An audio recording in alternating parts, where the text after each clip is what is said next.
Hail Bryant as you crack open that LaCroix. Welcome to the podcast, dude. Yeah, thank you for having me. Yeah, no problem. You come by way of Jordan. Yeah. Well, that sounds gay.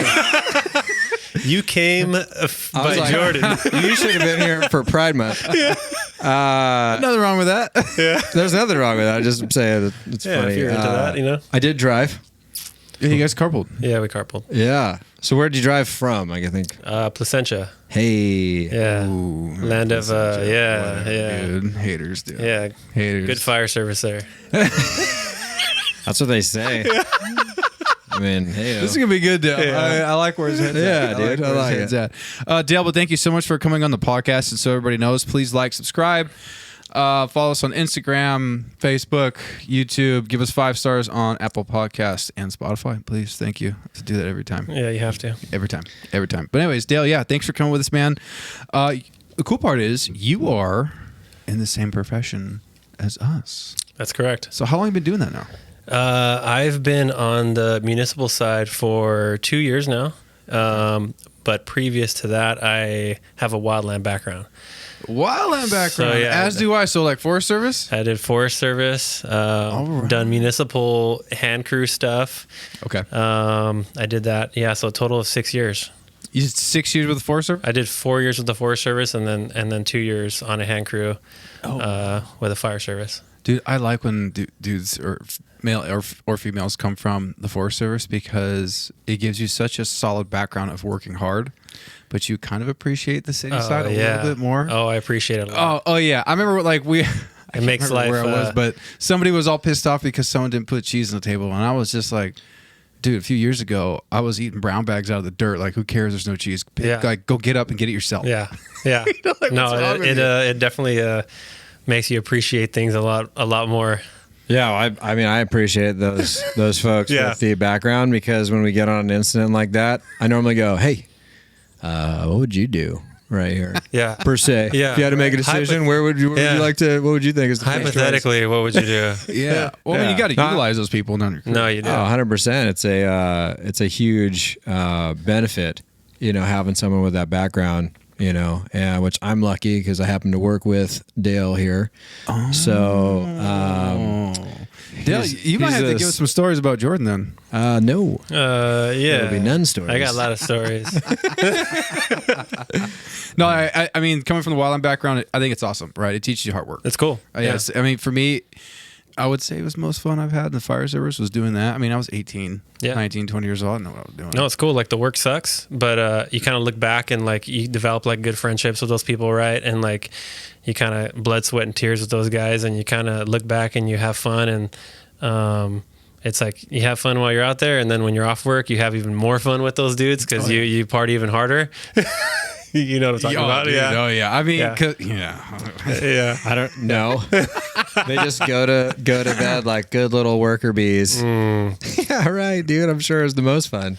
Yeah, it was wild. I'll just say, being in the It's living cool. in the barracks and stuff was so Oh, yeah. much fun. Oh, yeah. You just a bunch of young guys. I was up in Big Bear, so they got that whole town out there. So it was like we started at 9:30. It was like, hey, we're gonna go out and drink till 2:30, 3 in the morning, and then we're gonna get up, and then we're gonna run 7-8 miles or go for some crazy hike. And it's like if you got to throw up and keep going. Don't stop. Right. So it was cool. That was the good old days, though. Yeah, That good was old days. absolutely the good old days, Yeah. dude. Jordan, I mean, you know that, right? No, I don't know what you're talking No. about. Yeah, it's a young okay. man's game. I think everyone had a pretty similar game plan from whatever background of service industry you are. When you're young and you can do those you can work long hours, you can bust your butt and get a lot of good work done. But then when it's time off, you try to have fun. And then the only difference between now and then is that I can't afford to be hungover anymore because it lasts for like 3 or 4 days, I feel like. Yeah.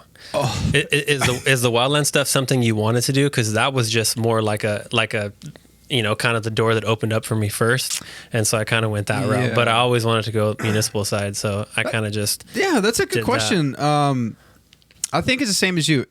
I knew I wanted to go municipal, so people know that's like working in the city on the red fire engine, fighting structure fires and all that. But yeah, for me, I was 18. It was either join the military or get a full-time job and try to pay for school, whatever. So I actually applied for a program where I had to be in school. It's pretty cool. The Forest Service did this. I think it was the first time for me to have a job. I had to be in college, so they worked around my schedule for school. Oh, okay. So I got to go to school, work, and all that, and then that paid for school and rent and all that stuff in the winter. You know, you save up like, I don't know, 40, 50 grand, something like that. Oh, yeah. Super easy. Yeah, it was seasonal, so it was like, because your time off was your time off, and you partied and went on trips and vacation and did all that stuff, and then you came back ready to go come summertime. Yeah. For me, it was a way that, it paid for my way. And then when I went through my basic fire academy, the college one, I couldn't afford that really. I didn't have enough money to pay for that and also pay for food and stuff in the winter just because I didn't have enough right from the season. Yeah. So I applied for a scholarship and I had to write some essay. And I'll be super real with you, I didn't give a flip about that essay. I just wrote whatever. And next thing you know, like, hey, you won. We're paying your way to go through the college academy. I was like, was it good? Oh, perfect. Was the essay good? Before ChatGPT. Yeah. I was just going to say that, dude. I was like, now you could have just winged it. Yeah, no. I mean, it was good enough to win. So it got me through, and that's kind of how like my fire service career started, was by doing all that. But it was funny. I remember my first season, we were getting like laid off, you know. Guys are telling me, hey, this is how you get unemployment. And oh, yeah, for sure. Yeah, you got to do the whole EDD or whatever. Yeah, it's crazy. I was like, cool. Well, I didn't know. A lot of these guys, they would leave for the winter and travel the world. They would just travel and just hop country to country to country. And then when the fire season came, they would just come back and work again. And they did this for years.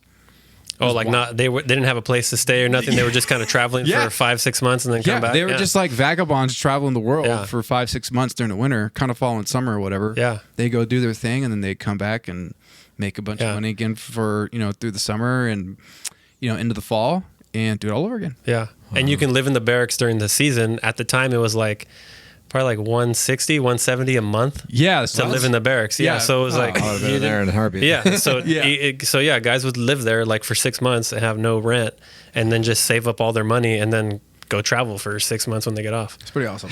That's it is awesome, and folks that do that, I totally get it.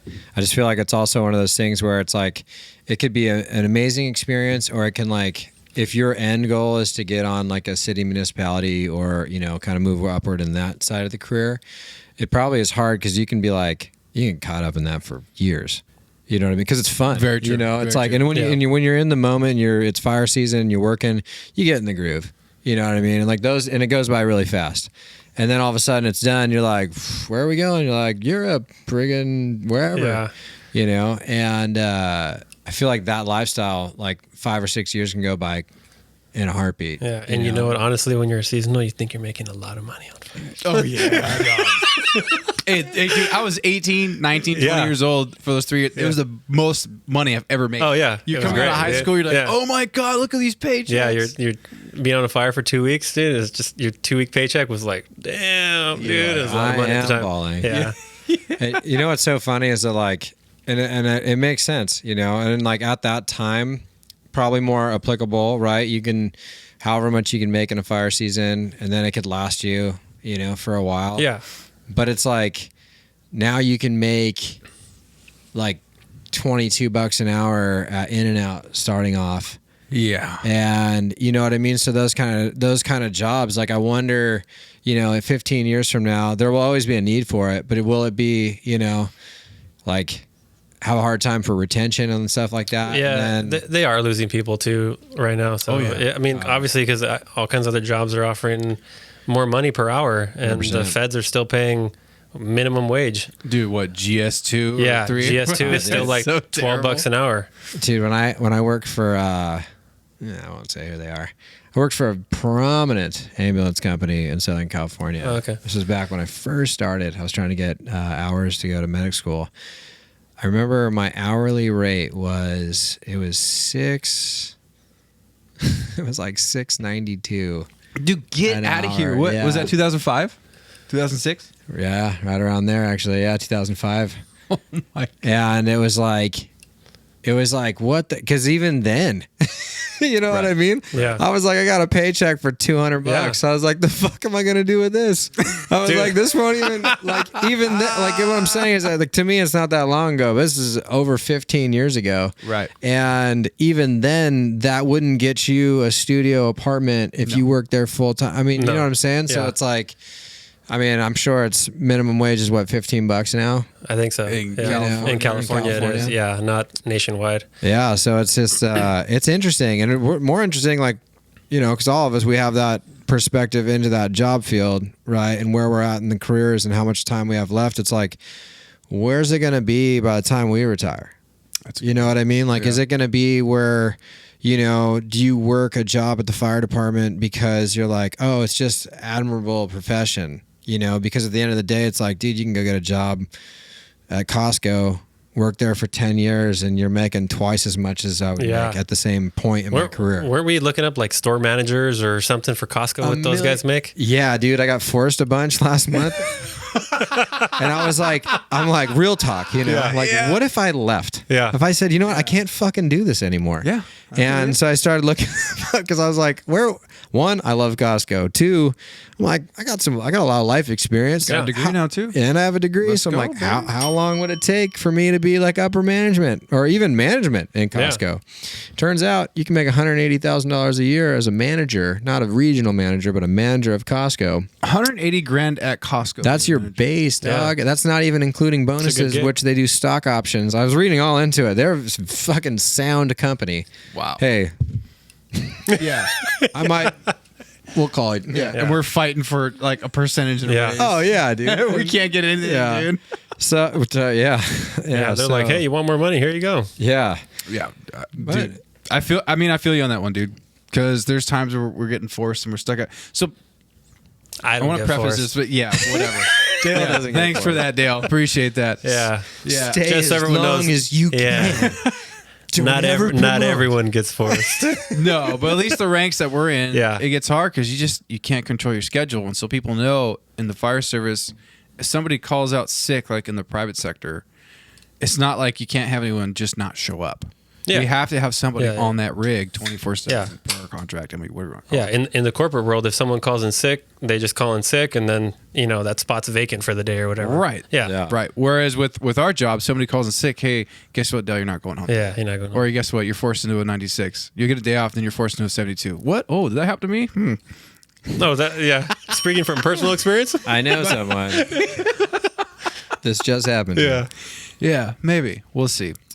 But yeah, that's the difference with, or uniqueness, I would say, with our jobs that a lot of people just don't understand. Yeah. Even my parents, and I've said on it before, God bless them, I love them, been in this job 16 years, and they still, oh, you off tonight?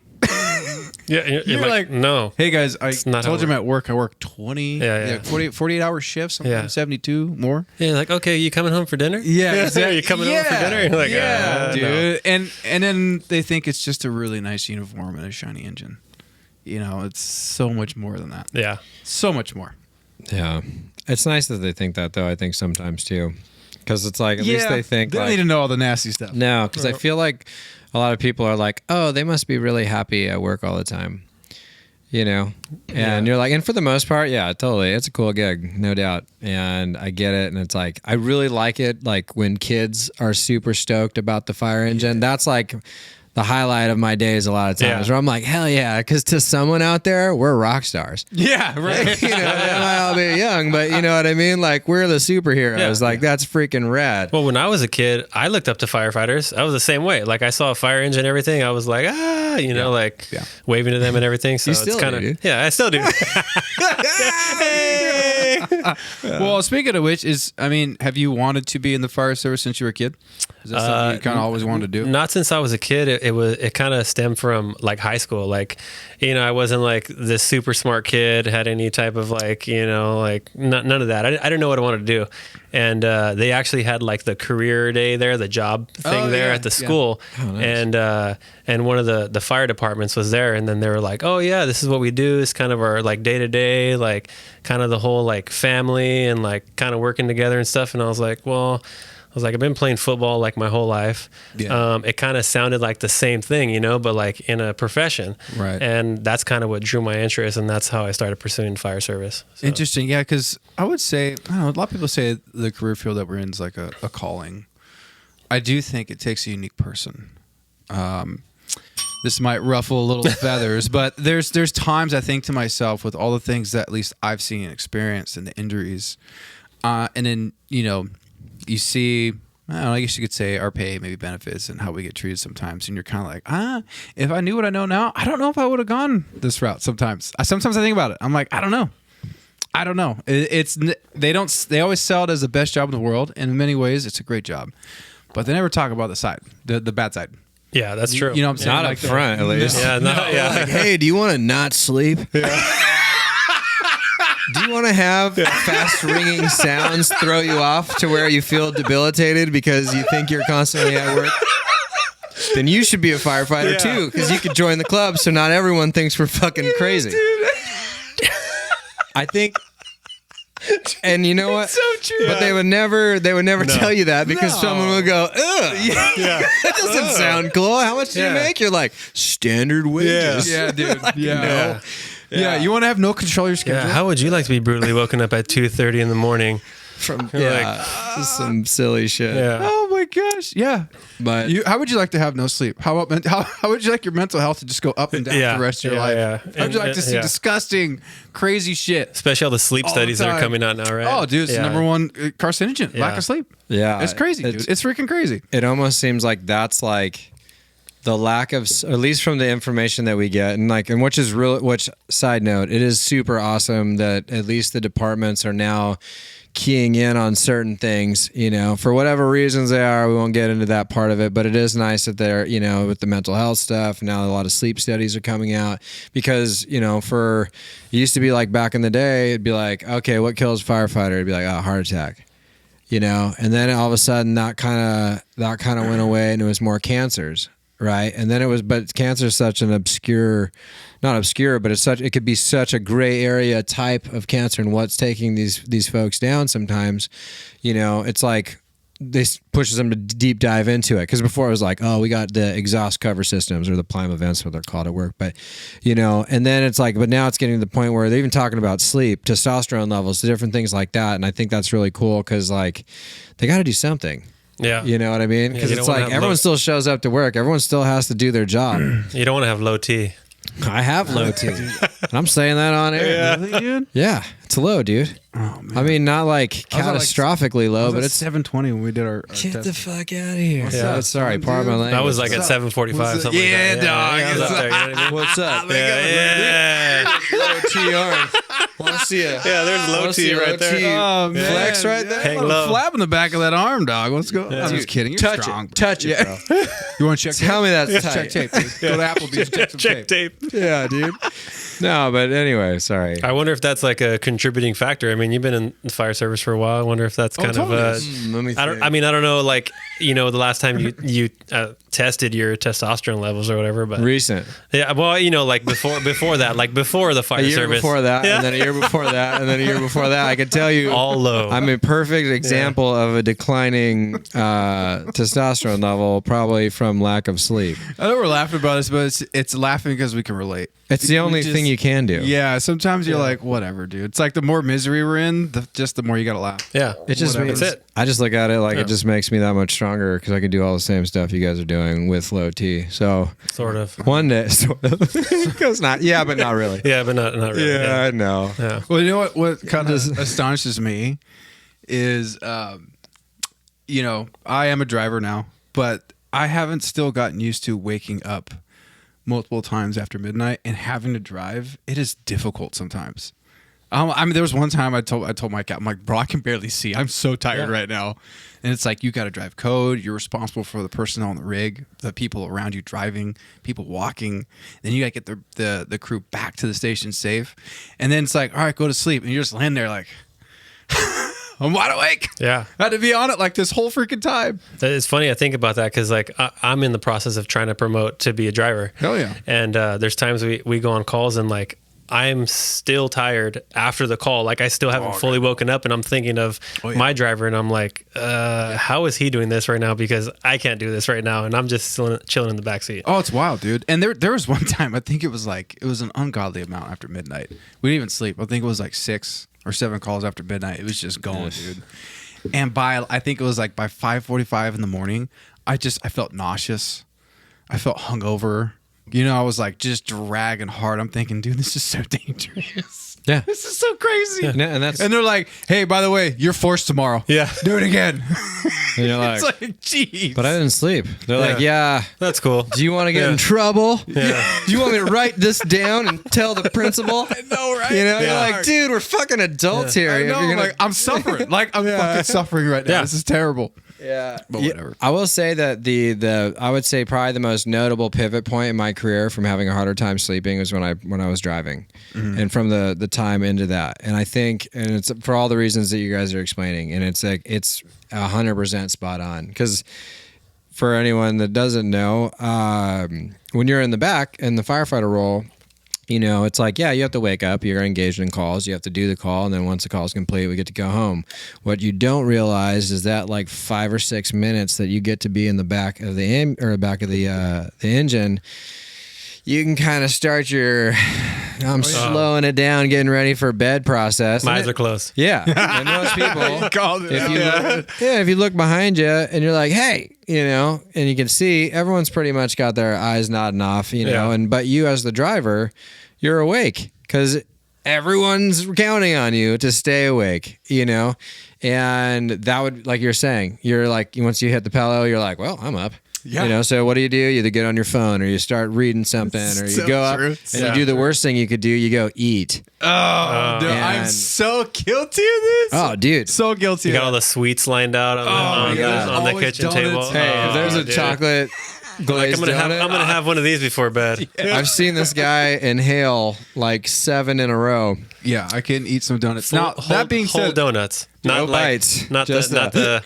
no, dog. I'm talking whole donut. Oh my Just in a gosh. full depression, like I'm tired. Just I'm miserable right now. Just one I'm after gonna another. just throw sugar down. Now, I will tell you this: I've become much stronger yeah. in my snacking. I'm Okay. very, very careful now. Yeah. Yeah, only because like So it's like 3 donuts.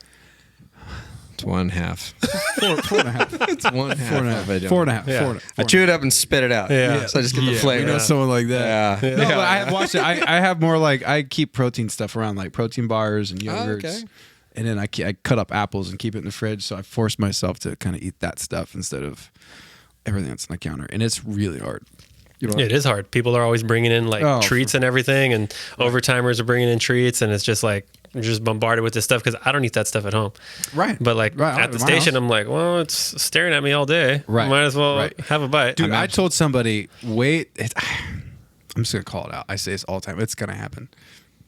Excuse me. Someone's going to drop off brownies or cookies that are freaking dosed. yes. I'm telling you.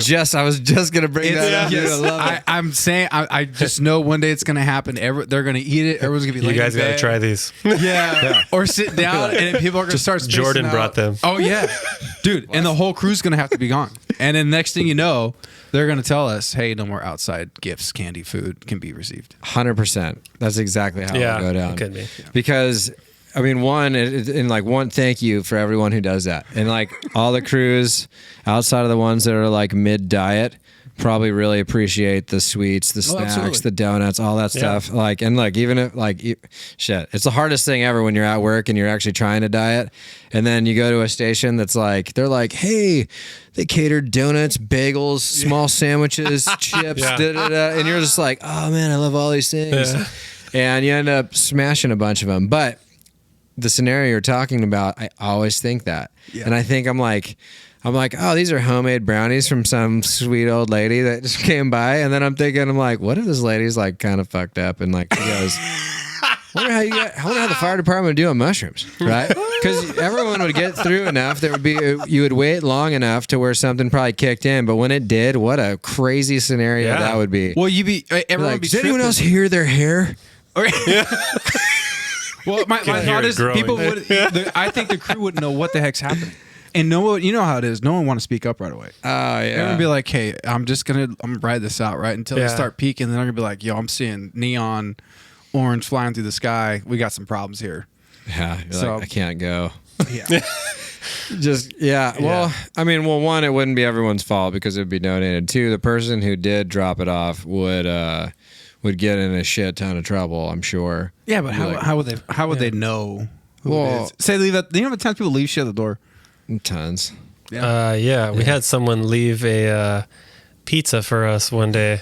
Oh, were you there for that? I talked to him for like 20 minutes. Gosh. I couldn't kill He goes, hey guys, I don't want this pizza. You guys will eat it. And first of all, I'm not going to eat it. But I open it up, and there's a slice of pizza missing. He had eaten one. Dog. And he goes, you guys will enjoy this. And we're like, he's like, no, we won't. He's like, it's really good, but I didn't want to finish it. Here you go. You guys will eat it. Enjoy it. And we're like, no. right in the trash. Yeah. No, dude, there's no way. I mean, what a nice gesture. Very kind of him to do that. But, I mean... I think about that when people drop things off. I'm kind of like, okay, are they clean cookers? Are they blowing their nose and then touching the stuff? They sneeze. Is there cats on the counter? You can't think about that stuff because know it's a thing. People are like especially when it's like, which again, not a knock, because it's super sweet, but when like a really elderly person brings you something and you're just like, all I can think of is like my experience with elderly people. And I'm like, there's no way these are clean. There's no way, But I'm like, they've probably been doing it like this for years. Like, I still eat it, but I mean, that's the thing. But to go back to what you were saying, like, yeah, you probably wouldn't get in trouble. And honestly, all you'd have to do is wear like a N95 mask. Do it now. We don't have a Ring doorbell. Yeah. We don't have no facial recognition. It's just some person dropped it off, and it would take all of 5 seconds before everyone goes, oh, yeah, I'm going to try that. Oh, yeah. They start cutting it in quarters. Yeah. It's like, just eat the whole thing. And then just eat the whole thing. Circling the drain. I think it would be hilarious. I would, but they take it super serious, which they should. Yeah, I mean, that's it would. It would just be bad if like everyone started to be affected by whatever they took, like when they got on a call. That's where that would be bad. Pretty funny. It would. I mean, it would, but what can you do about it? You know what I mean? Like you'd be like, we're here now. It's a bad scenario, but we're like, who can speak the best? Yeah. All right, you are the representative of the group. You are the captain now. Someone gets in line. Yeah, I'd be like. Yeah. Next. Yeah. How come your whole crew has the giggles? What's going on? Yeah. Why is everybody crying? We're like, I don't know. We just had a huge breakthrough in the cab. Everyone's a huge breakthrough. Yeah, dude. It's I love it, dude. Okay, so Dale, how long have you been on now in the fire services total? Including like my wildland stuff. Yeah. Total would be like 8 years now. Okay, you got time on, dude. Yeah. With the push for firefighter mental health, we've seen it in our careers just because we've been on a little bit longer now, right? Yeah. Let's say halfway done. You got 8 years. That's some time. I mean, do you see the importance behind the mental health aspect for firefighters? Not even just us, but police and everybody, because we see a lot. We go through a lot, Yeah, I mean, I think it's important. I mean, in my young career, as far as going on like medical calls now, before I was just all like, wildfires and stuff like that. I guess like the mental health aspect doesn't play as big of a role in that, I don't think. But yeah. There's a handful of calls I've been on and you kind of replay those in your mind sometimes. Yeah. I think mental health is really important. Yeah, it's huge. We kind of support it and push it here big time. Yeah. I mean, I don't know. There's certain things that affect me a lot differently now. And I don't know if it's just because I'm getting older or with time and experience in a job, but I would say my first 10 years, like boom, go, work as much as you can. Yeah. Go on all the calls, go to the next one, fire, do all this stuff. But now you're just kind of like, man, you can't unsee the things that we've seen. Yeah, no, you can't. And it's weird how I unknowingly carried it without realizing it until something happens in your life. And next thing you know, you just explode and your life's falling apart and you're just like, what's going on? And I always felt like that sometimes with people, or at least myself. And I see a therapist, and I remember talking to her last year, and I was just saying, man, it's hard because sometimes I feel like I'm here and I'm helping other people, but I can't help myself. Yeah. It's a weird feeling. Yeah. So it's like, oh, thank God we have free stuff now, at least through where we work. Yeah. That pushes that, I was, I guess I can talk a little bit about incident. So I was actually part of a burnover that happened a few years ago. With Forest Service? Yeah, on one of the fires. Oh, Yeah. gotcha. Yeah. Okay. And I was part of a burnover, and they had the whole like peer support team come out and all that stuff, and like they had us all sit in a circle, and everyone kind of like, I don't want to do this, like part of the whole mental health thing. They're like, I don't want to talk about it. And, they were just like, just say something. Like, everyone say something. Doesn't matter what you say. Just talk about it. And it was crazy to see each person, as soon as they opened up, including myself, like, just kind of like break down, like into tears. You know what I mean? Yeah. When at first it was like, I don't need to do this. This isn't for me. And then you just started talking about it. And everyone started opening about how they thought if that was them, or like how would my family be affected, like all kinds of different things just started playing in people's heads that you didn't think they were thinking about at the time. So it was really interesting to see that part of it. Dang. How long did that kind of have an impact on you after that incident? It was probably a few weeks, just because it was a couple friends of mine, people that I worked with. Yeah. And, I knew that it wasn't like that was like, okay, they got burned, like everything's going to be all good. Like, they have a long road ahead of them. And, they're still going through it right now. Yeah. And, but no, it affected me because like, I was close, and it could have happened to me, it didn't happen to me. I was very fortunate, but, just thinking about what those dudes are going through, it's really tough. Like, those are strong spirited dudes. I don't know how I would be going through it. If that happened to me, I feel like I would be like a super depressed guy, kind of like hiding, not want to be out in the world anymore. So it's difficult, but I mean, I'm glad it didn't happen to me. I'm pretty fortunate. So. Yeah, that's crazy. Yeah, I know the story you're talking about. Yeah. The situation. And I feel like a lot of, like this job in general, whether it's wildland, urban, city stuff, it's just like, you don't know. Things happen, and like a lot of the stories that you hear, whether, on whatever front of it is, it's always to be like, you're like, dude, I literally did the same thing. I've been on a fire, I did the same exact thing, or I was on a roof and I did the same exact thing, or I was here and I did that. And it's a part, like, that's the part of the job that's like, you do have an understanding of it, but then when, it goes by for a little while and like, you don't hear about anything, and then all of a sudden you'll have a close call and you're like, oh shit, that's right. You can get really hurt or die, doing this. And, and to kind of tie in with what you're saying with the mental health stuff, I mean, like, to hear that they did like the after action and with peer support and stuff, that's amazing. It's important. And it's like, I know it's not for everybody to talk about, how it affects you as an individual, but there's one thing that seems consistent, and having had a little bit of experience with the old guard of the fire service, is that the old school way was like, don't be a bitch. Yeah. It's basically what it was. Like, if you had an issue on a call, you saw something weird that you'd never seen before, and you go to say something to a crew member, they're kind of like, dude, whatever, dude. This is what the job is, brother. Yeah. Like that kind of shit. And it's like, which is kind of cool when you're young, because you think like, I'm a part of this fucking kind of super rare situation team, basically. And if you do like team sports, this is the job for you, But I think having that mentality, there's been enough statistics and everything coming forward where it's like, it's like firefighter suicide's a thing, and I'm not just saying of seeing a bad thing on an incident, but the forces, the lack of being home, the lack of sleep, your interactions with your families, divorces, financial trouble, all those things are contributing factors to this kind of like chaotic, hectic moment for this, for this large group that's experienced this type of, behavior within the fire service.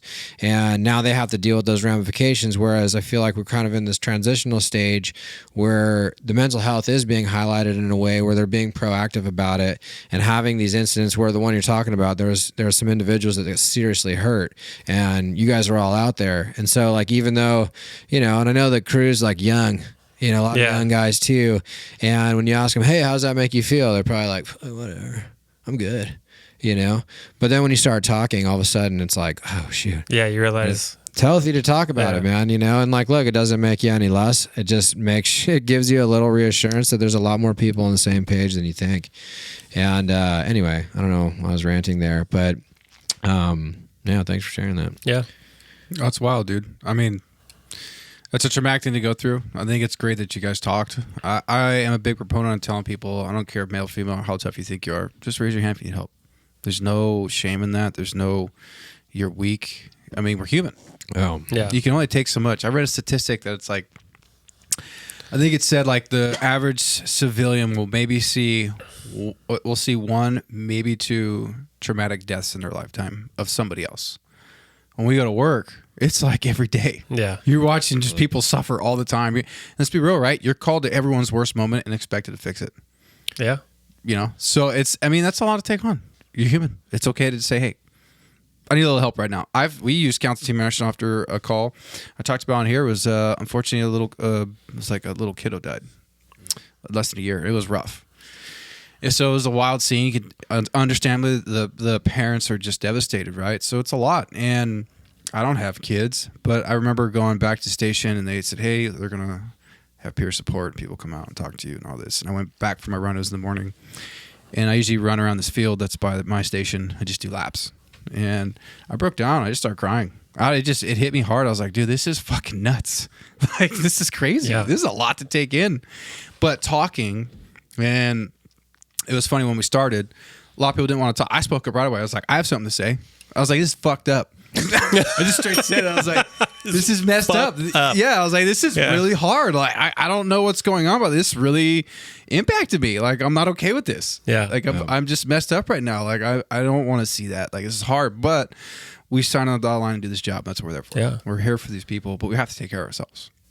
Yeah. I don't have kids either right now. So like, you know, any calls we go on that involve a child, maybe it doesn't affect me as much as maybe someone that does have kids, because they're probably thinking a whole lot of different things that aren't going through my mind, you know. But I'm sure once I have kids, a whole lot of other things are going to probably open up for me when I go on those calls. Oh, a whole lot of different feelings and emotions for sure. yeah, I could attest to that. Because I used to feel the same way. Yeah. It was like, not that like you have any traumatic situation with a child's horrible, you know, and it's worse if they don't make it. And you now have this like unique situation where you're not just knowing that your efforts aren't good enough to save somebody, but now you got to explain to people, the parents, that your efforts weren't good enough to save this kid. And a lot of times it's out of your hands at all. You know what I mean? Like sometimes they've been gone for a while and you're trying to do things for the parents to feel like you're trying to do something. Or at least we used to do that, like give it a, doing CPR and stuff on a kid where you're like, they're gone. But I used to not feel so attached because I didn't have any kids. Not that it wasn't sad, it was sad. And like there was a couple of them that to this day still stick out in my mind. But, once I had kids, now it's like, and I haven't had, knock on everything, that I haven't had a bad one for a while. But even ones that aren't that bad, I feel like, come on, you gotta go. What do you do? You're just sitting there like, and it's like, dude, I was a medic for a long time. Like I know, like, and things are processing and all that stuff. But as the person kind of watching over everything, I'm like, what are you gonna do? You know what I mean? So I feel like that's because now I have kids. So it's like there's a little, not extra, but extra. Anyway. It is, it's crazy, the job sometimes. Wow, man. Yeah. But also, I think that's why we like the job. Yeah. I mean, it's something new every day. Yeah. Oh, for sure. It's wild. Yeah. Dude. Where I'm at, there's something new every day. Fact. Dude, I go into work and like, there's some stations you kind of know what to expect every day or whatever. There's places like that. My station, I don't know what's going to happen every day. Like each day is totally different. Right. It could be super busy, super slow, and I don't know what kind of call I'm gonna get. It's pretty cool. Yeah, it's pretty. My man knows, dude. I know they are. Yeah. I bet you guys. I think he knows. Yeah. Okay, you've gotten to know Jordan pretty well. You know that he and I maybe too well. Yeah, we. He came in with me. Remember how we came together? Yeah. I'm sorry. I know I said that. It's a team building skill, Tim. The Romans used to do it. That's gonna be held against me for a while. I think they did. Should be. Someone's gonna make a clip out of it. Dude. Whatever. Whatever. Have fun with it. I don't care. Yeah. Okay, you know that we like conspiracy theories, right? I didn't know that, but You stop it. Stop it. well, I know this guy does. Well, we both do. Okay. We goose. We. Yes. There's a lot happening right now in the news. I don't know if you're paying attention. Sometimes. Sometimes. Yeah. So not all the time. Just Not sometimes. all the time, and I'm like I'm someone who's not big on social media, so I don't have like Facebook, I don't have Instagram, That's not a bad thing. I don't have TikTok. That's not a bad thing, bro. I have Twitter, but I use it for like sports, like following stuff like that, seeing what's going on in like the sports world. I got you. So as far as like social media stuff, I don't really get too much of it. I actually respect that. Yeah. I think it's a good thing. I don't think I'd have social media more if we didn't have this podcast. Yeah. Because I honestly could care less. But nowadays, when you have a business and you're doing stuff, Oh yeah. you got to have it. Yeah. It just is what it is. It's networking. Yeah, oh, it's total networking. It's an unfortunate reality of the Yes. situation. But then you get to read all this like wacky shit. Oh, Too. It's kind of fun. Yeah. Okay, so I got to know, bro. Be real with me here, okay? Oh boy, here we go. Put your tongue. I feel like I need another drink for that. Yeah, well, I got plenty of alcohol. Yeah. Here. We'll put it down. Aliens. Oh man. What are your thoughts, dude? Okay, here's my Yeah, thought. I've okay. said this here a few times, okay? I always tell people, what if we're the aliens? That's interesting. What if Yeah. they're coming back to try and take us home? And they're sending out like little rovers and this and that, advanced shit, okay? But we keep shooting them down because we're hostile idiots. What if we're the aliens? Yeah, it could be. I don't know. That's Yeah. just my thought. Yeah. But Who I want to knows? see what you think about this because there's a lot of stuff coming out that's pretty credible. There's a podcast that people have been sending me. Gosh, let me see what the name is real quick. The name, Dr. Greer. Yeah. the one with Dr. Greer. I just pulled up my iTunes. What is he saying about aliens? Well, so here, okay, I got it right here. He's got the some good Sean stuff. Ryan show. Have you guys listened to the Sean Ryan show? Yeah. I think I sent you. Nope. The episode you sent me the episode. I listened. There's to it. It's three awesome. more. What? There's three more. Oh shit. Okay. Yeah. So he's having these military people that are coming on. Okay. Now there's whistleblower protection for people that have seen things. So you're getting more of these military credible sources, people who have no blemishes on their record. I mean, solid people, spec ops people. And they're saying, hey, there's something happening that's deeper than our government, that our government doesn't even know about. And we've seen it. We've seen it on missions. We've seen them loading people into cargo holds into these ships. It's wild stuff. Really? This is like yeah, dude, people you're gonna like have to speaking listen like to from it. firsthand knowledge. Oh yeah. Oh yeah. Go ahead. Oh, sorry. No, there's just so much to talk about. Yeah. Yeah. So basically, like to piggyback off what you're saying is the like deep government, whatever you want to call them. It's like that's where like when listening to that Dr. Greer, it was like so it's good. interesting because like he talks so like nonchalantly that this is fact, and this guy's been in this game for a long period of time, so it sounds very believable. So I'm always skeptical with that. But I will say there was a lot of things he was saying that I was like, okay, I'm listening. Yeah. But one of the ones he was talking about was like how, like everything coming out with like the Tic Tac ship, and there's a couple other ones that like Air Force radar was picking up. Right. There's over the last 2 years, there's been a ton of them that have come out. And what he had to say about it when he was talking about how that it's like, yeah, no, it's not. These aren't alien spacecraft. These are alien remodels that humans have tried to replicate. Meaning that like they have gotten alien stuff or technology and then reformatted to try to replicate it in this way. And so that's what we're seeing. Got it. So it's not like, and that to me, we're seeing like aircraft that We think it's aliens. yeah, but they're remaking these types of aircraft and testing them, or what's going on? essentially. Okay. Yeah. Okay. Yeah, but it's not like when you say it's like it's not a segment of the United States government. Okay. It's like these like basically contract companies he goes very deep into this, so I don't want to try to be too boring, but it basically like showing where money goes. And but one thing, anyway, I don't even know if I should share this one. Sure, dude. No, dude, with the one with the $3 trillion missing. You're gonna say it, or I'm gonna. Put it out then there. I'll say it because what was interesting about that, right, is and I forgot the name of the company, but it was like like a underground Lockheed Martin, essentially, right? That they basically, the U.S. supposedly is financing this stuff. And one of the things that came out and what he was talking about on there was like that 9/11, like when that happened, that 3 days before that, the Secretary of Treasury Secretary or whatever came out to let everyone know on a press conference that they didn't account for $3 trillion. Hold on, let's just think about that for a second. I want you to please continue on that.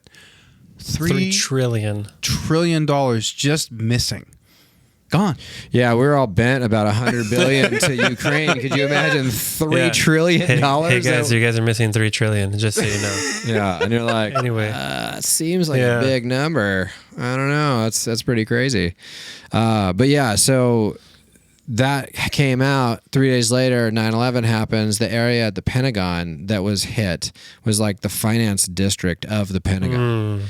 And again, right, because that's like a big conspiracy. Whether it was it a plane, a missile, and like that's always a weird one. I'm gonna say I'm the most skeptical of that part of the conspiracy. That part is the weird one for sure, right? There's no like footage or plane, and you're like, what's going on here? I did see. It was super choppy and grainy. Okay, and you see like it's like low resolution, like not a lot of frames per second. It's like the plane, and then boom. You see it super low to the ground, and you see a huge explosion.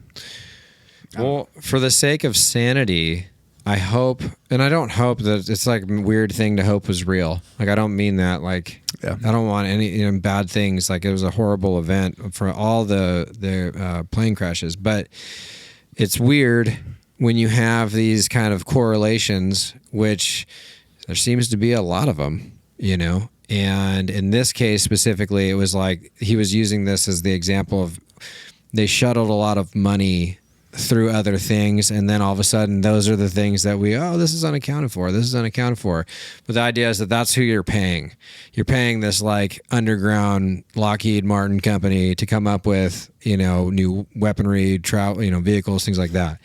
And but I don't know, man. This guy said a lot of things where I was like, I can believe that. That sounds legitimate to me. Well, you got to listen. But I'm gonna send you these links. I sent it to him and our other, our whole podcast crew. But there's 2 more episodes after that. There's a Marine and then some other military person. They're about an hour long each, and what they experienced, incredible.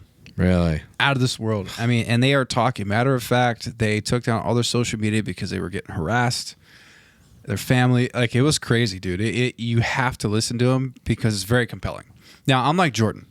I get excited. I'm like, ooh, like, I mean, we're built for, I love mystery. I love the universe, like discovery. We all do, right? It's amazing, right? You can watch anything, any crime scene, any crime documentary, anything that's like unsolved. Right. People want to know the answer, and if you don't know the answer, it becomes more interesting. Right, right. So it's like I'm skeptical, but I'm excited. So you kind of like listen, and then you listen to these guys. Now that they have the whistleblower protection, there's more people coming out, and it's true what they're saying.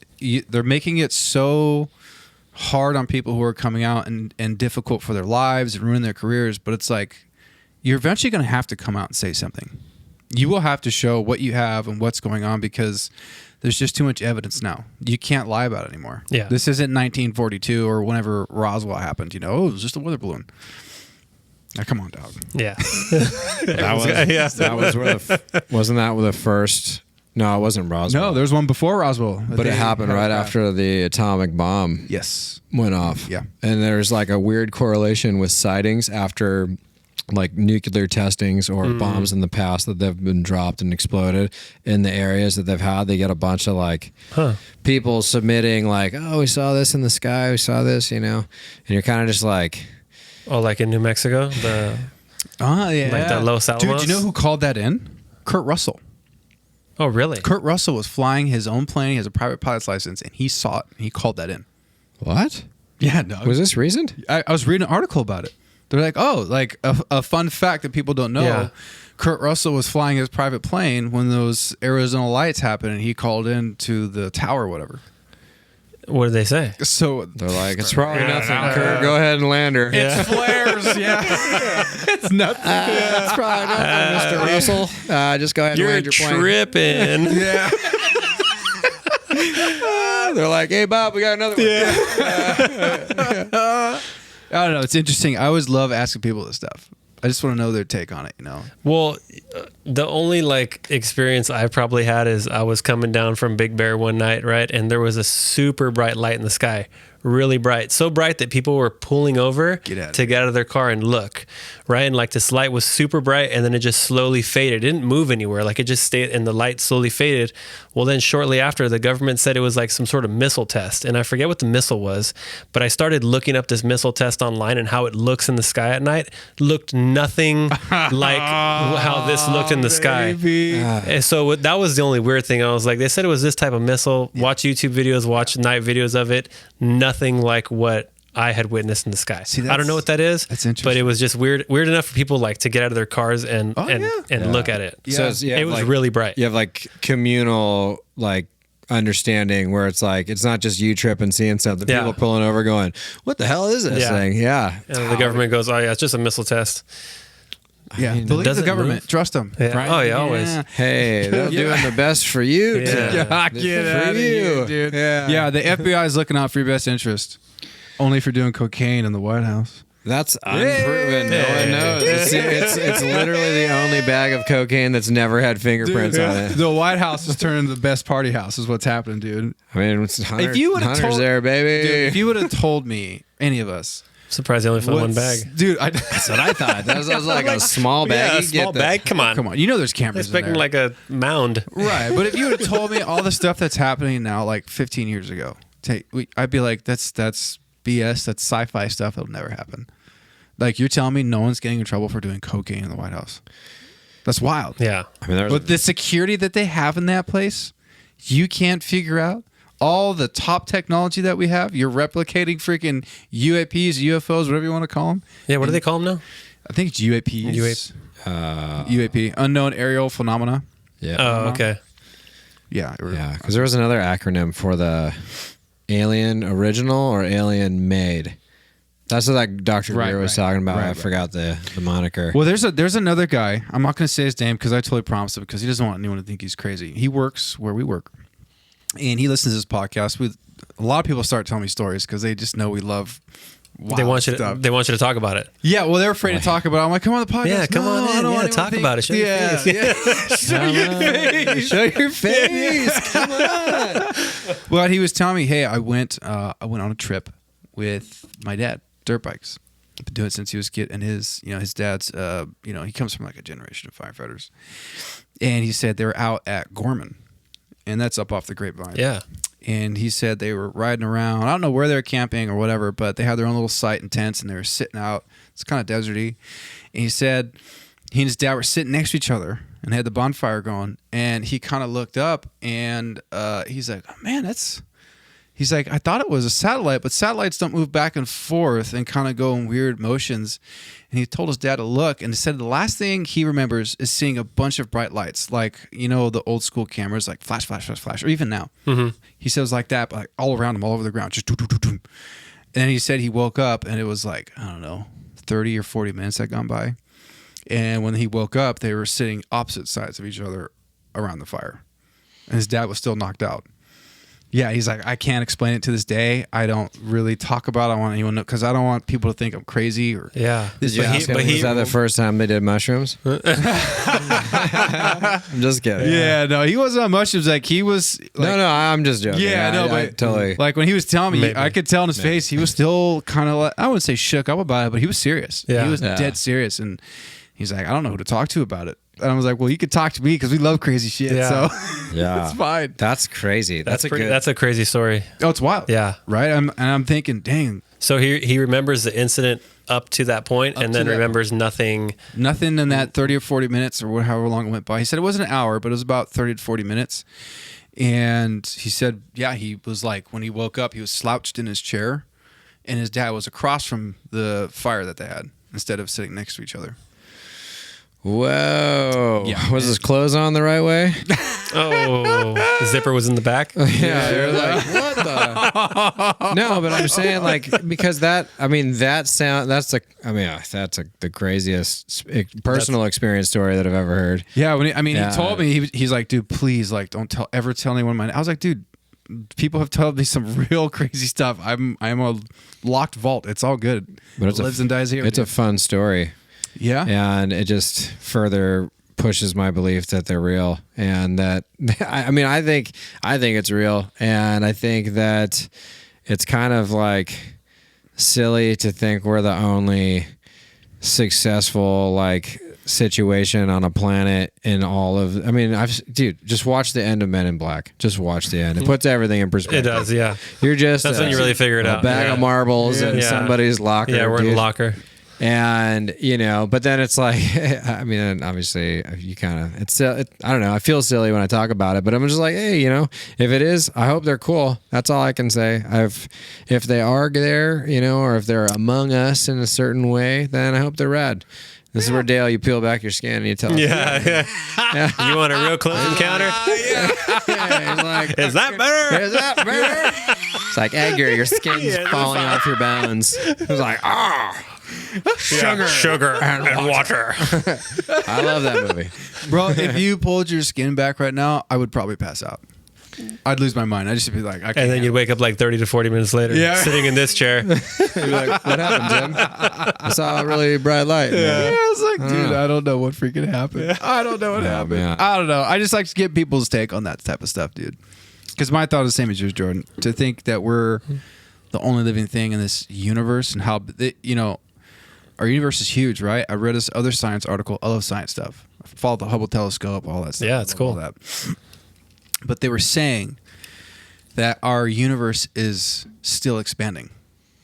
I can't remember how, like the way they worded it and how they did it for like every so many hours on Earth or something like that. It said the universe is growing by billions and billions of light years. It's just expanding and getting bigger. Oh, really? Yeah, and at first I was like, I thought it was like shrinking. Yeah, well, that's why I'm like, Well, I look at how do you figure that out? I look at the Milky Way, right, and it's kind of like a spiral. So I don't know if it was shrinking or getting bigger. Or well, but that's all predicated off the sun. So the star of our system is the one in charge of the system. So like if, oh my God, my 4th grade teacher will be pissed at me because I feel like this is where I learned a lot of the solar system stuff. But basically the stages of the star's life, right, where we're at right now is like the last stage of the sun's life. So the next step is that the star is supposed to explode, and then it's supposed to implode. And that's where like the black hole and all that stuff comes from, right? So, but those are like hundreds of millions of years of processing. Yeah. But fun fact, if the sun did explode, we're all done. Like it basically would just hit everything out to like Saturn. So Nicolas Cage was in a movie about that. Armageddon. Wait, no, Nicolas Cage wasn't in Armageddon. Nicolas Cage was in Armageddon. It's funny you talked about the sun though. I just watched that movie Oppenheimer. Oh, you did? Yeah, dude, they talk about the whole like that's how they kind of figure it out, right? Because like when a star dies, it gets like obviously right when the star's alive, like fire is exploding out of it, right? And then as it's dying, it becomes more dense, and then it implodes, right? And then that's what develops the whole black hole, right? Because it kind of implodes and then explodes or whatever. Okay. So that's kind of how the premise on how they kind of figure out how to make the atom bomb. You know what's even more crazy? That's pretty cool. I read that there's a really, really long sex scene in that movie. There is. It's with. How long was it? It's probably a good few minutes for sure. Get out of here! Yeah, and she's topless the whole time. So dude, how uncomfortable was that? Or did you not? I was like looking like. It was great. Cinematic. No, I asked that because when I was a kid, my mom took me and my brother to see Titanic. Oh yes. And we were kids, right? Yeah. I think what was it? 1999. I think I was in 7th grade. Yeah. And she took us to go see Titanic, and the sex scene, right? Yeah, which nobody saw coming at that time, right? Right. Seemed irrelevant. Yeah. Well, it first started out with him drawing her, being like, dropping like one of your French girls' jacket. I know I'm laughing. It's because my mom was so shook when it came up. My mom's African American, right? Very, very Christian, religious. Okay. And she's just like, oh my God. Did she put her hand over your eyes? Yeah. She's like, don't you see and this? You're like, well, Kate Winslet, huh? Well, no, it's a funny thing. My brother Luke was sitting closest to her. So my mom was fighting with him to get his eyes. And I was just like, oh, You're like, what is this? You're like, that's neat. Yeah, and then like the whole hand on the wall, and like I just remember my mom freaking out, dude. She was so uncomfortable. She was about to like make us leave the movie, and we're like, no, like let us stay. The ship's gonna go down, Mom. I promise. I know how this ends, dude. But no, there is a pretty good sex scene in there. Yeah, people say it's long. I went with my fiance too, and like she's cool about that stuff. She doesn't really, she doesn't get too wound up about that. But there's multiple scenes where she's actually topless. Really? She's just like, there's one scene she's just chilling in a chair talking for a few minutes, and she just has her boobs showing. Really? Yeah. Interesting.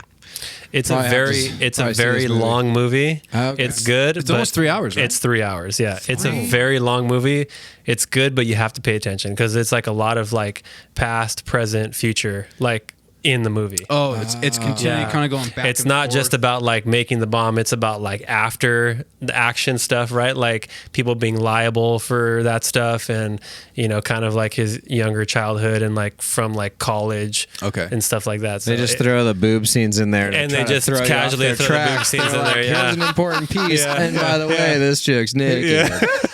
You're like, you got me again. Yeah. Do they talk about in that movie how during that time the U.S. lost an atomic bomb? No, they do not talk about that. I don't know if you know this. We're solid. Yeah, it was some huge Air Force like B-50. I don't know. It was huge plane. Well, the plane, like something happened, and they opened the hatch door, and they don't know where it went.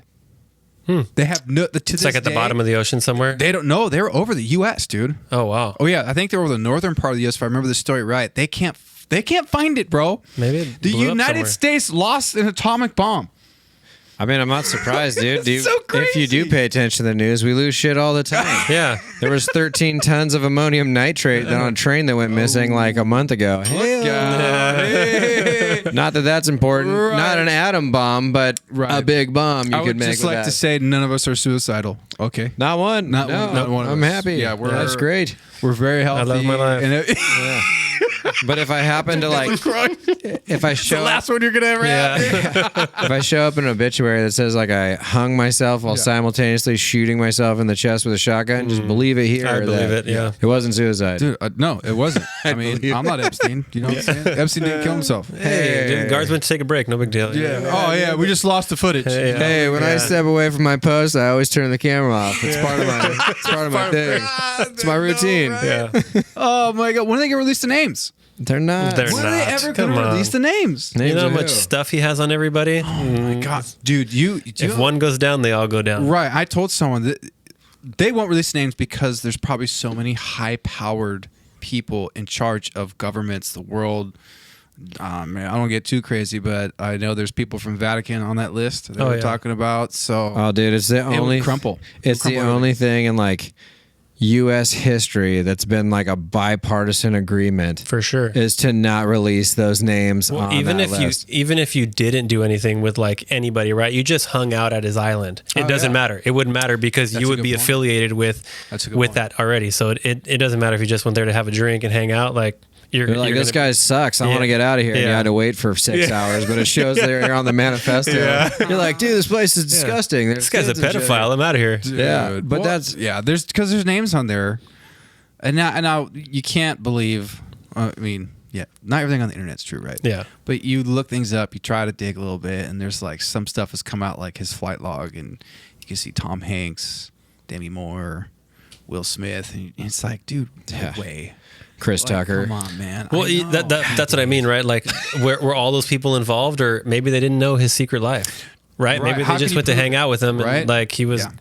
Whatever. They thought he was a buddy. Piss on people. Yeah. For money. So stop it. I know. I mean, people are fucked up. That's the truth. Yeah. And that's the sad part is because my first thought is what you're saying. It's like, dude, not every person's a bad person, and because they go there, like let's say this scenario, right? Hey, I'm going here with this person. We should go check it out. You don't know anything about this guy other than like it's kind of weird, and then you go, and then you're like, this place sucks. I want to get out of here. But now you're tied to that no matter what. No matter what. Yeah. Everyone's and you can never. naive. Yeah. That's a great point, though. You can never say anything. Yeah, because how can you prove that you didn't indulge in those things with children that they were doing, right? Yeah. How can you prove it? You can't. You can't. But you visited. because you were there. Doesn't matter. Guilty You're guilty by association. Exactly. But but even with that, okay, I feel like this situation is such a unique one where it's probably not like you showed up and you're like, hey, I'm in Abu Dhabi and I'm at some ballin' hotel. I'm here with my friends. Oh, look, that guy's here with his friends. We're all now friends. And like he's a prominent figure. Like if you're hanging out with these people, you are in the elite group of people. There's no one on those flight manifestos that's like a B-list celebrity. Right. Yeah. And which, whatever. But it's like, okay, you gotta kind of know a little bit that there's some sketchy shit going on with this person, whatever it is. Maybe I shouldn't be associated. So that part to me is the other side of it, where I'm kind of like, yeah, they could be like, hey, this guy's a little Tom weird. Hanks doesn't vet people. Yeah, at all? you Like, might see stuff you might not like, but just kind of don't worry about it's all that. Do your good. own thing. And but at the end of the day, it'll never come out. I mean, look, this is the best case scenario where to validate any of those implications would have been with the Ghislaine Maxwell trial. And they threw out the logbook before the trial even started with the new judge that was appointed 24 hours before the trial. But when they go through and they vet what they can testify against and, the evidence, they threw that out. That was one of the first things they tossed. Of course they did. It's going to be one of those things where it's like the JFK files. It has come out where they said, yeah, the CIA killed him. Well, look how long ago that was. Do you think anyone in this generation cares now? No. No, everyone's like, whatever. And my thought was like, why are we not up in arms? The government killed JFK. This is huge. And everyone's like, man, whatever. And then they throw in there, yeah, we have videos of, UAPs and UFOs we don't know. And we have some, off-world aircraft. No big deal. Move on. That's how they get you. Yeah, you just like, it's It's wait, the what? ultimate diversion. Yeah. That works on me. Like I'm not disagreeing with it. I get it. But when like there's shady shit going on afoot, or we have like troubles, whether it's like foreign, domestic, whatever, they'll be like, oh, aliens. And then so they're just like, wait, what? Yeah. What? Well, I don't care that Britney Spears. Where? Yeah. You're like, no shit. No shit. Britney's an alien? Crazy. It makes sense though, right? She pulls her hair back. Yeah. I guess she has some weird videos lately that she's been posting. That but poor thing, dude. She Yeah. probably went through so much of that Hollywood madness, dude. Yeah. All the crazy stuff. But there's another interesting one where people, I don't know if you guys have seen these videos. If you look on Twitter, there's a lot of them where they're saying Jamie Foxx was huge on ousting P. Diddy, Sean Puffy Combs, because Sean Puffy Combs was like grooming young singers and bringing them to their house, and I guess having like huge gay bashes and just banging each other. Yeah, I was like, like boy bands. yeah, Bad boy. dude. But me feel so good. Jamie's been on, dude. But he's been on podcasts. That was just a recording of the party. That wasn't. Oh, dude. Yeah, but I'm serious, dude. And That's he's crazy. I like, never heard he's that. like, he does this. He says you're not going to be in this industry unless you. Yeah. I do believe this it. for I this. believe it. I'm like, jeez, dude. Man. But he's not in trouble. No. No, Puff Daddy was not. What's that one really gnarly looking old guy? Winehouse, right? Oh yeah. What is what's it? his name? He's like the director. Harvey Weinstein? Weinstein, not Weinstein. Winehouse. Sorry. Yeah, I was It's like, weird what we cling on to as a society and what we just let go, right? Like Right, there's right. some things we just care so much about, like, and the other things are like, no big deal. Like the whole JFK thing. I don't know. Right. Wow. But it's like, what was it? The photo of Jerry Jones when he was like 16 years old, Right. like came out and everyone's like, they're like, he's a racist. He's Yeah. racist. And it's like, the dude was like 15, 16 in the picture. Like Right. he wasn't beating up anybody. He was just standing in the picture. Right. And it's like, he's racist. I was like, it doesn't seem like it with his player acquisition. Yeah. Like, Yeah, it's like, and I've never heard anything about that off duty. And Or not it doesn't off-duty, seem like any of his players, past or present, are saying anything negative about him. So They hate he's him. probably a good dude. Yeah.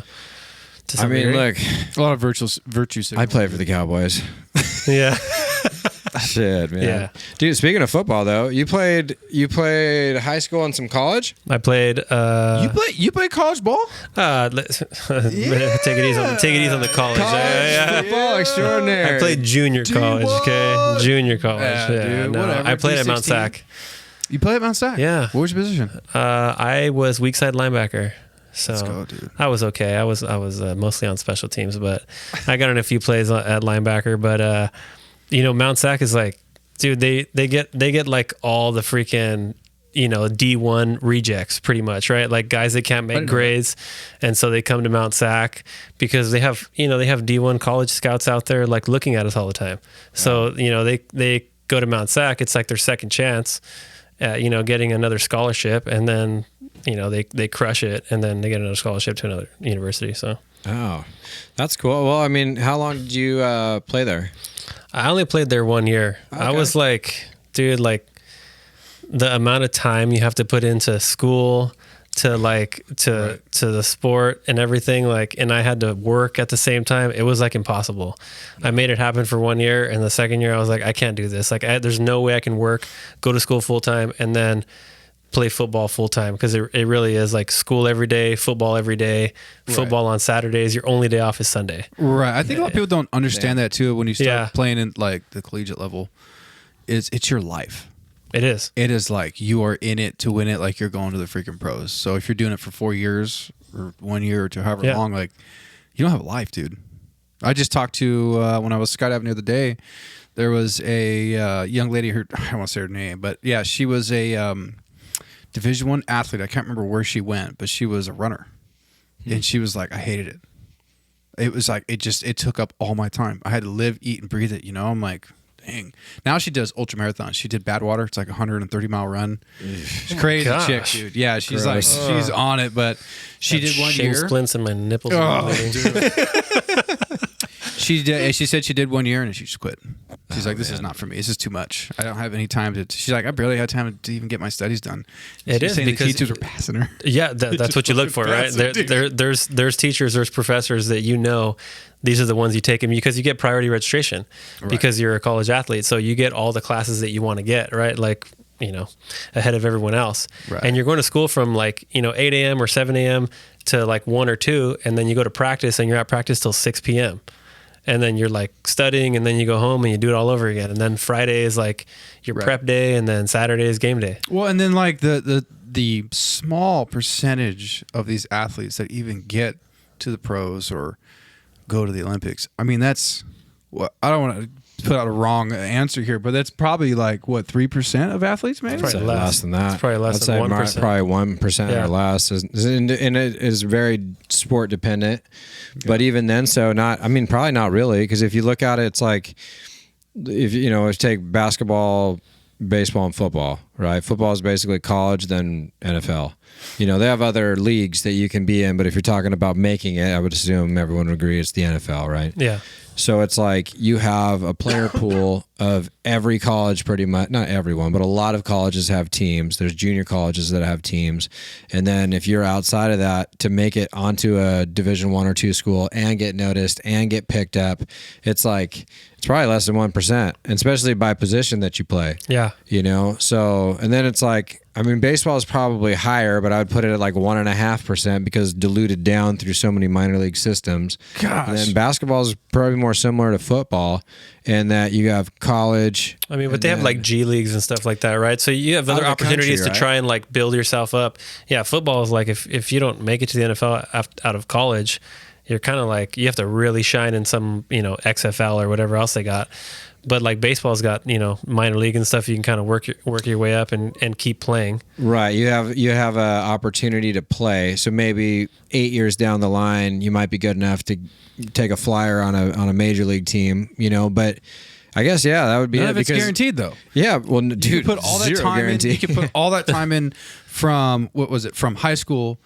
Then go to college, make it your life, then maybe get a shot at pros and get put on some, baseball minor league team for 8 years or what. You can even go to the NFL. I was watching that Hard Knocks, and they sign guys that get on, and next thing you know, they're not performing. Like, hey, you're on the practice team. Yeah. I'm like, dude, that's crushing. And dude. if you talk to guys, like I've been able to talk to a couple of guys that were in the league before, and like every Tuesday they have people coming in like trying out for the team. So like someone's always looking to take your job. Ooh, yeah, they're always putting the pressure on you. Like if you don't perform. So unless you're like Patrick Mahomes, you have no real like. Or you're at. I shouldn't just use him, but you're at that level where you're solidified.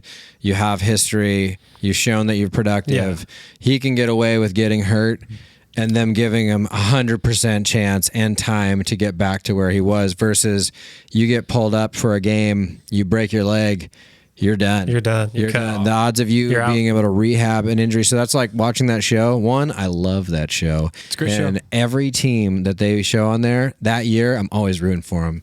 Even teams I didn't like before, you know, like I wasn't a Raiders fan, but I watched, the Lions specifically. In my division, dog, I can't like them.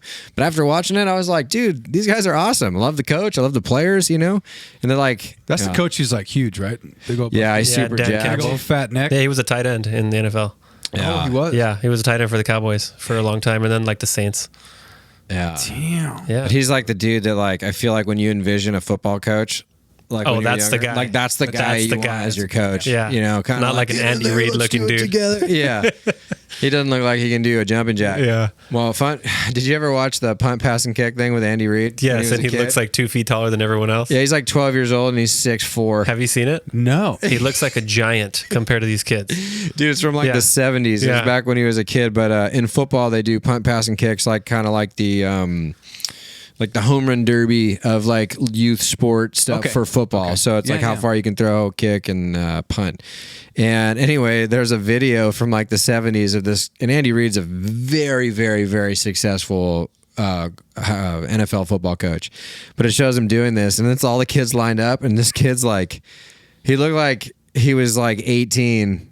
And all these kids were like 6. Yeah, it was crazy. A genetic phenom. Oh, yeah. Just genetic. Yeah, but now he looks kind of like a walrus. Yeah, which is kind of funny. Have you seen the quarterback series on Netflix? I've been watching it. You've been watching it? It's good, right? Yeah, it's good. It's really good. Yeah, we won't get into it. We won't talk about it since you haven't seen it. Because I really was hoping to watch that. Yeah. I'll tell you what, I watch it. Jordan does a really good impression of Patrick Mahomes. When I was watching it, I could not stop laughing because I was thinking of Jordan the whole time. Like, it's like Kermit he the sounds Frog. like Kermit the Frog. Yeah, he sounds like Kermit the Frog. He's like, every day is pretty much the normal day. I like to wake up and have a latte, and then I get out to reading the books. Yeah, that's pretty good. That's pretty spot on. Actually, if I close my eyes, I'm like, "Ooh, Mahomes is here." Hey, Dale. Yeah.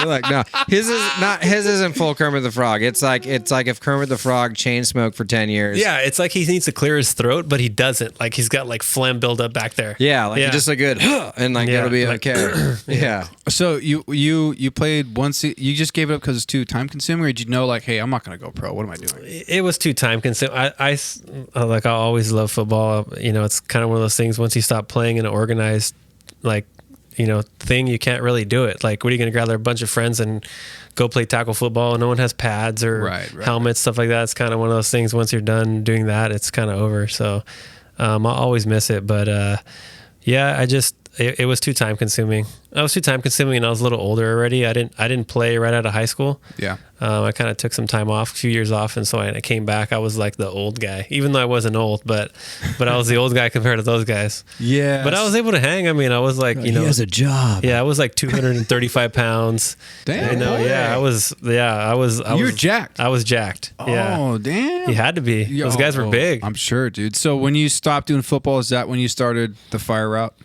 Yeah, once I stopped doing football, then it was kind of like, because Mount Sac has like a fire program and stuff like that. So I started doing all the fire tech classes there. I did my like fire academy there. I did my EMT there. I did all that stuff. So okay, yeah. All at Mount Sac, huh? All at Mount Sac. When you said empty sack. empty sack.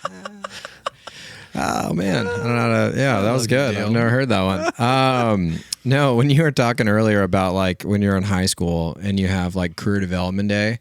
Like you're saying, not when you're saying, oh, there's a fire, representative there, like what a cool opportunity it would be. And it made me think, like, I didn't have that, like in high school. We had that, like, you take this matriculation test and it'll tell you like what career you're more inclined to do. And at that time we had computers, which was cool, right? It was like this automated test thing. What school did you go to? I went to Chaparral in Temecula. Oh, okay. It was a nice school for the time. It was newer and high tech, if you will. And that was it. We took this matriculation test on the computer. What did it say, dude? Dude. What did it say, dog? Yeah, we want to know. Yeah, dude. So it said my number one career choice should be gardening.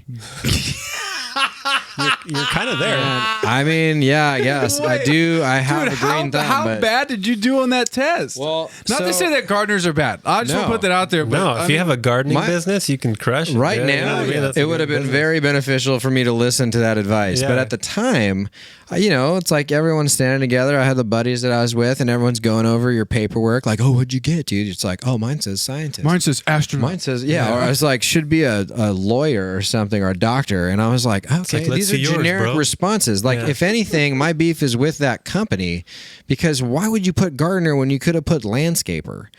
Or I mean, so at least Sell it a little better. sell it like it's a Yeah. career Yeah, field, like, not like, hey, dude, it's all ditch digger. Which, hey, nothing wrong with that. People, the world needs it. You know what I mean? Yeah. So, Yeah, and I don't. When I wanna hear do gardener, I picture you like on your hands and knees in the front yard. You know what I mean? Tulips. Am I wearing a Tulips, Do I have a big old straw. Yeah, hat. you got a hat on. You're kind of wearing like a flowery dress. Like, oh, babe, it was a hard day in the garden. Big The old glass of lemonade. jalapenos are coming in good, though. Yeah, and I just, when you said that, I kind of all flashback real quick, and I thought, I'm like, how funny. I feel like that hurt you, dude. Really? Look at me. You're I feel doing like kind good of did because he now. said shame on the company. That's true. Yeah. Yeah, I am doing good. No, and in all honesty, I love gardening. So, and I feel like I'm good at growing stuff. So, I guess there was something there. What? I do tomatoes. Oh. I have a whole salsa garden. Well, I used to have a whole salsa garden. Jalapenos, right? Jalapenos. Yeah. Really Yeah, green jalapeno. jalapenos. Yeah, Yep. jalapenos. Is that what they call it now? Anyway. Is that what the kids are calling it? Well, Dale, thank you so much for coming to the podcast, dude, and just chat and hang out with us. Really appreciate it, dude. Yeah, of Seriously, course. It's a fun time talking. I love asking the whole UFO alien thing. Hey, cool. Yeah, thanks for having me. I've never done anything like this, so it was nice to be on here. I hit him up. I was like, hey, would you be interested? He goes, yeah. I love it, dude. Yeah, well, I'm like, hell yeah, dude. Why Oh, not? I appreciate it, man. Thank you. Yeah. Hey, you want to have a beer? Hey, I got a better idea. That's what he did. He was like, Yeah. hey, you want to grab some beers? I was like, how about we go How about we have do a beer? podcast? Yeah, and drink a podcast, beer. yeah. Let's have beer and drink and talk. And Yeah. we'll record it, dude. Yeah. Yeah. But, no, I like talking about universe thing before we end because I don't know if you saw his poster that's right next to you, but it's the pale blue dot. And dude, that always puts things in perspective for me about the universe and how huge it is, right? I think it was the Voyager that they shot off into space. It says it right there, February 14th, 1990, dude. Yeah. They told it to turn around back towards Earth before it left our galaxy and take one more picture. And they thought, oh, there's nothing there. And then they saw off the that little beam of light that was coming off the solar panel, that little blue speck. Mm-hmm. That's us. And on that smaller speck is us. I'm like, That's crazy. I think my problems aren't that big. I'll be all right. Yeah. And I think aliens it's a thing. It could be a real thing. I'll just say this. Aliens pass Earth and lock their doors. Okay? We're a wild bunch. Yeah. We're out of control. Yeah. You get some stragglers to come back and check it out. And Yeah, they're like... nope. They're like, Nope, just, never mind. when you hit Earth, just Yeah. keep going. Yeah. Yeah. We go to the Andromeda Yeah. galaxy. They're When much you, nicer. when you hit Earth, make a hard left. You go to Andromeda, be good. You want to go to that shithole. Oh man, Yeah, we be the shithole of planets. You think there's some guy that like don't ever go to Earth? Yeah, I It's a tell people all the shithole. time, yeah, I'm like, we're the dumping ground. I think we're the science experiment. We're all the higher intelligence just looking at us like, look. Yeah, it could be like they come, they get laid or whatever, and they bounce. You know what I mean? I would at least Take a human wife for Yeah. I would at least understand that game plan better than just kind of hovering from afar. Because I just think they observe. They're like, here, send them something. They're like, look, internet. See Yeah. what they do. They're Well, like, fucking here's my thought destruction. too. Just one last thing before we end, but my thought is too, if they are hostile, wouldn't they have taken us out already? We're always trying to shoot them down. Yeah. I mean, if they're higher intelligence and hostile, we would have been gone already. Yeah. That's just my thought. But I don't know. I whatever. feel like if the high-tech jet plane couldn't track it, probably puts things in perspective of how difficult it would be if there was like an actual invasion. Hey, what's that movie? What is that? Pacific Battle something? Pacific Rim. No, that was dead though too. I honestly wish Oh, no. that was real. It's That's War it. of the Worlds. Was that the one where it shows them they're all like They lose to bacteria. No, that was War of the Worlds. Yeah. No, this War of the Worlds one's with Tom Cruise. Yeah. yeah, no, this one was with the guy that played Harvey Dent in the Batman movie. Oh. I forgot the actor's name, but he was It was basically like it took place like down in Camp Pendleton, and like the aliens rushed the Battle beach. for Los Angeles. Yeah, there we go. Yeah. I think I said Battlefield. That's a video game. Battle for Anyway. Los Angeles, dude. Yeah, that's the movie. Okay. Anyway, all I had to say was if that happens, I think we're screwed. Battle for Los Angeles. Yeah. We'll see. Who knows? We're Stay living wild tuned. times, dude. Yeah. But Anyway. Dale, thanks. Dale. Yep. Yeah. It's Dale. That's it. I'm Ron Burgundy. Don't read the cue cards. I was like, wait a minute. Dale, again, thanks for coming, dude, and just hanging out with us and chatting. This is always fun for us. We hope you had a good time, man. Cool. Appreciate it, guys. Yeah, Thanks. thanks, dude. Yeah, it was cool to have you on, dude. So we usually do Let's Go on 3. You ready? 1, 2, 3. Let's go. Bye, everybody. Thank you so much for listening in. If you liked what you just listened to, please leave us a 5-star review on Apple Podcast and on Spotify. Please follow us on YouTube, on Instagram, and on Facebook. And a big shout out to Stephen Clark, our sound editor. He's a huge part of this team that is unseen. It's 89 Barbers, our first sponsor. Look good, feel good, be great. That is 2 locations, Orange, California, and Long Beach, California. Book your appointment online, 89barbers.com. Bye, everybody.